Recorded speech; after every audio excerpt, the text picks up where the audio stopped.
BCA, enter. नहीं लिया ना? ओके। हम्म। वो जो जहां हमने ओरेकल विंडोज होम है ना, हम्म। जहां ओरेकल का विंडोज होम है, ये विंडोज होम वाला, हाँ इस पे जाओ, डीबी होम पे, इस पाथ को कॉपी कर लो, ठीक है, और इस पाथ पे चले जाओ कमांड प्रॉम्प्ट से सीडी करके। सीडी होता है ना इसमें, उसमें तो यही होता है। एक नया कमांड प्रॉम्प्ट खोल दे। अब चलाओ जरा डीबीसीए, देखो क्रिएट डेटाबेस पे जाओ, पहला ऑप्शन जो है नेक्स्ट पे क्लिक कर। ओके, हम इसमें से कोई भी ऑप्शन नहीं यूज करेंगे, हम आखिरी वाले पे जाएंगे, एडवांस पे, ताकि हमको क्लियर कट समझ में आए हम क्या कर रहे हैं। नेक्स्ट पे जाओ। Okay, there are three types of databases. Custom database, ठीक है, जनरली नहीं यूज होता है, जनरल पर्पस और ट्रांजैक्शन प्रोसेस यूज होता है, दूसरा जो है डेटा वेयर हाउस यूज होता है। अब हम्म। डेटा वेयर हाउस डेटाबेसेस कौन से होते हैं? जहां पे बहुत हैवी इंसर्ट अपडेट चलेगा, वो डेटा वेयर हाउसेस के लिए होते हैं, ठीक है। ठीक है। जहां पे हैवी इंसर्ट अपडेट डिलीट नहीं चलता है, जहां पे सेलेक्ट वगैरह चलता है, कम इंसर्ट अपडेट डिलीट चलता है, पता चला कि 4-5 घंटे में, वो 1 घंटे में जो है सिर्फ 500 रोज इंसर्ट हो रही है मिनिमम, या 5,000 रोज इंसर्ट हो रही है, कितनी रोज इंसर्ट करनी तुमने, 5,000 रोज बस। हम्म। तो उस चीज में जो है, उस टाइप के डेटाबेसेस को जनरल पर्पस ट्रांजैक्शन डेटाबेस कहते हैं। अब हम डेटा वेयर हाउसिंग का तो बना नहीं सकते भाई, ज्यादा से ज्यादा हम एक टेबल ही बना पाएंगे। तो जनरल पर्पस ट्रांजैक्शन पे क्लिक करो और नेक्स्ट करो, ठीक है। ग्लोबल डेटाबेस नेम और SID. Hmm. Okay, what is this? Global database name is the database name by which your database would be identified by, ठीक है। हम्म। तो आपको अपने डेटाबेस का नाम 8 कैरेक्टर से नीचे नीचे रखना होता है, ठीक है। तो आप क्या रखना चाहते हो अपने डेटाबेस का नाम, ये बताओ पहले। कुछ भी रख सकते हैं। तो global service name would always be same as the database name, ठीक है। We are not going to hmm. Create any CDB PDB, तो सेकेंड वाला ऑप्शन जो है ना, उसको अनचेक कर दो। ये होता क्या है sir? Container database. Container database, देखो एक आपने जो मल्टी टेनेंट आर्किटेक्चर था पीडीपी सीडीपी का, वो यही आया था उसमें, कि कंटेनर डेटाबेस होते हैं, उसके अंदर कंटेनर यानी बड़ा डेटाबेस, उसके अंदर हम्म। छोटे छोटे छोटे छोटे आप डेटाबेसेस बना सकते हो, ठीक है। और हम्म। आपके जो छोटे छोटे डेटाबेसेस आप बना रहे हो, उसमें अगर कुछ भी चेंजेस करोगे तो बाकी डेटाबेसेस पे इफेक्ट नहीं पड़ेगा। आप सपोज करो 10 कंटेनर प्लगेबल डेटाबेस बनाते हो, तो अगर आपको पैचिंग करनी है, ठीक है, तो आप कंटेनर डेटाबेस की पैचिंग कर दो, तो 10 के 10 प्लगेबल डेटाबेस की पैचिंग ऑटोमेटिकली हो जाएगी। रिसोर्स यूटिलाइजेशन के लिए टेम्प फाइल इनकी सेम होती है, सिस्टम फाइल इनकी सेम होती है, मतलब 10 डेटाबेसेस की टेम्प फाइल सेम होगी। अगर टेम्प फाइल 10 डेटाबेसेस सेम होगी, तो आपके रिसोर्सेज कम यूटिलाइज हो रहे हैं।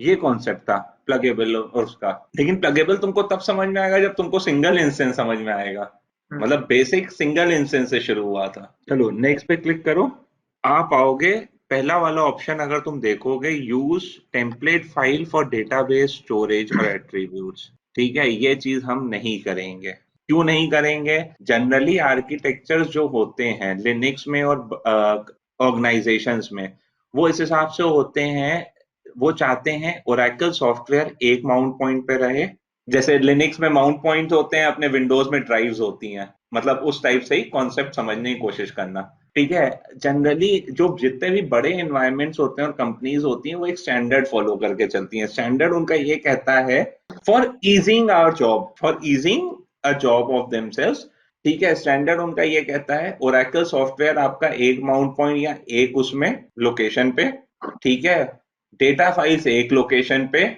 कंट्रोल हम्म। फाइल्स मल्टीप्लेक्सिंग होती है उनकी, मतलब एक से ज्यादा कंट्रोल फाइल्स बनाई जाती हैं हमेशा। क्यों बनाई जाती हैं ये मैं बताऊंगा अभी।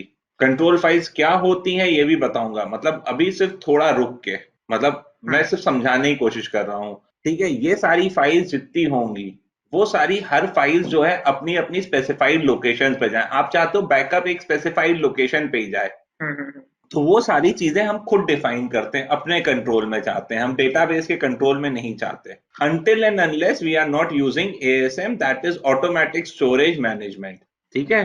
तो सेकेंड वाला ऑप्शन यूज करो, इसमें बता पूछ रहा है तुम्हारी सारी डेटा फाइल्स कहाँ जाएं, ठीक है। वो जाएंगी आपका इधर, आपकी लोकेशन पे, ठीक है। अब हम लोकेशन इसकी चेंज करेंगे, ठीक है। लोकेशन अपने वापस ड्राइव में जाओ, जो ड्राइव हमने नहीं खोली थी, हम्म। ओरेकल के अंदर जाओ, यहीं पे। यहाँ पे ना ओरेकल के अंदर ना, बेस में नहीं, ओरेकल के अंदर ही, हाँ एकदम परफेक्ट इस लोकेशन में। देख, डेटा फाइल्स अपनी कहाँ जानी चाहिए, डेटा फाइल्स अपनी जानी चाहिए एक लोकेशन में, हमने डिसाइड करा। ठीक है, तो एक फोल्डर बना दो डेटा फाइल्स के नाम से। ठीक है, इस फोल्डर के अंदर जाओ और पाथ कॉपी कर लो। हाँ, और ये पाथ यहाँ पेस्ट कर दो। ओके करो, तो तुम्हारी सारी डेटा फाइल्स इसमें जाएंगी। ठीक है, नेक्स्ट पे आओ। Okay, what is fast recovery area? और this fast recovery area is also called as flash recovery area. Both are the same thing.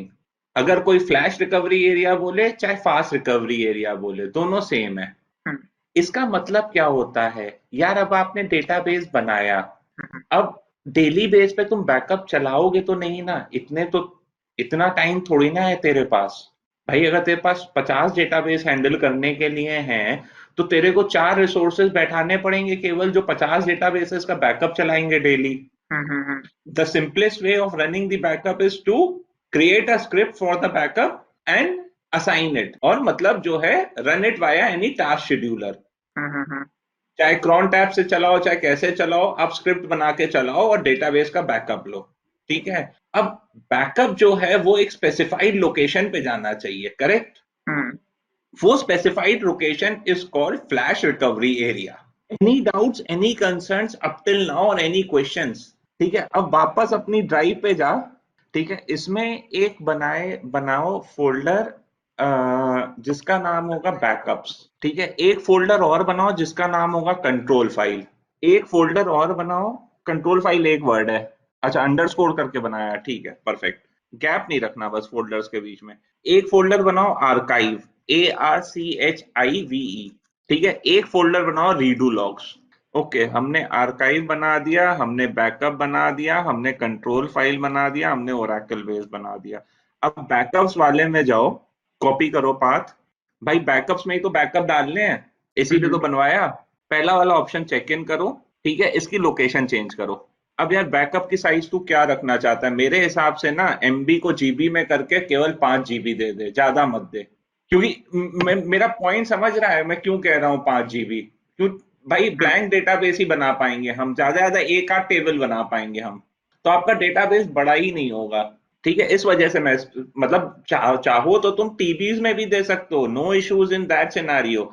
लेकिन जब आपका बैकअप टीबीज में हो तो देने का फायदा है बस।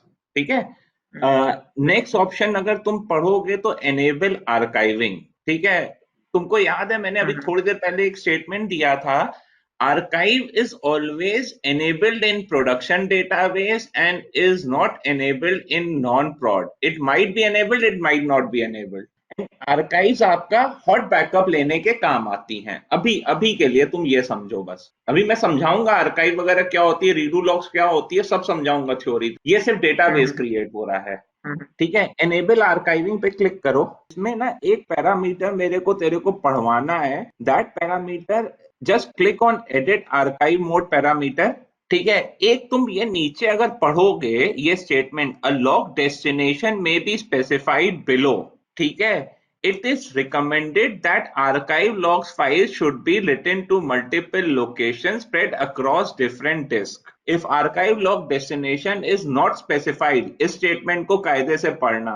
If archive log destination is not specified, fast recovery area location will be used for archive log files। ये स्टेटमेंट मैंने क्यों पढ़वाया, इसका एक रीजन है। रीजन ये है, जनरली इंटरव्यू में ये क्वेश्चन पूछा जाता है। हम्म, मतलब मेरा प्रॉब्लम तुम समझ रहे हो कि मैं तुमको क्या समझाना चाहता हूं, क्यों मैं ये स्टेटमेंट पे जोर डाल रहा हूं? सिर्फ इस आखिरी स्टेटमेंट पे ही जोर है मेरा, बाकी मल्टीप्लेक्सिंग मल्टीप्लेक्सिंग से कोई मतलब नहीं है मेरे को। आखिरी स्टेटमेंट समझ में आया? हम्म, ओके, अगर बाय चांस आर्काइव एनेबल नहीं करते हैं यहाँ पे, do we have an hmm, option to enable archive on the later stage? Yes. ठीक है, आपने आर्काइव एनेबल कर दी लेटर स्टेज पे। मैं एग्जांपल देके अब मैं करवाऊंगा तुमसे, वो काम भी करवाऊंगा, लेकिन एग्जांपल अभी समझने की कोशिश करते हैं। ठीक है, आपने आर्काइव एनेबल कर दी, डिसेबल रखी अभी डेटाबेस पे। ठीक है, मैंने हम्म, तुमसे कहा, मैं एप्लीकेशन का बंदा हूं, मैंने अभी तुमसे रिक्वेस्ट करी कि अभी आर्काइव डिसेबल रखो, मैं टेस्टिंग कर रहा हूं उस पर। ठीक है, तुमने डिसेबल हम्म, रखी। आर्काइव बाद में मैंने कहा एनेबल कर दो, मेरी टेस्टिंग खत्म हो गई, अब ये प्रोडक्शन लाइव हो गया सर्वर। तुमने आर्काइव एनेबल कर दी। अगर तुम डेस्टिनेशन नहीं डिफाइन करोगे आर्काइव की एनेबल करने के बाद भी, तो archive automatically flash recovery area में जाना शुरू हो जाएगी। And to change the destination of archive, we do not require any downtime. What do you mean by downtime? Downtime means when you have to bring down your database, that is shut down your database and start up your database to make any kind of changes. यानी कोई बंदा नहीं connect कर पाएगा। अगर आपको archive destination change करनी है तो डाउन टाइम की जरूरत नहीं है। हाँ, अगर आपका आर्काइव मोड यानी आपकी आर्काइव डिसेबल्ड है और उसे एनेबल करना है, या एनेबल्ड है उसे डिसेबल करना है, तो आपको डाउन टाइम की जरूरत है, यानी आपका डेटाबेस डाउन जाएगा।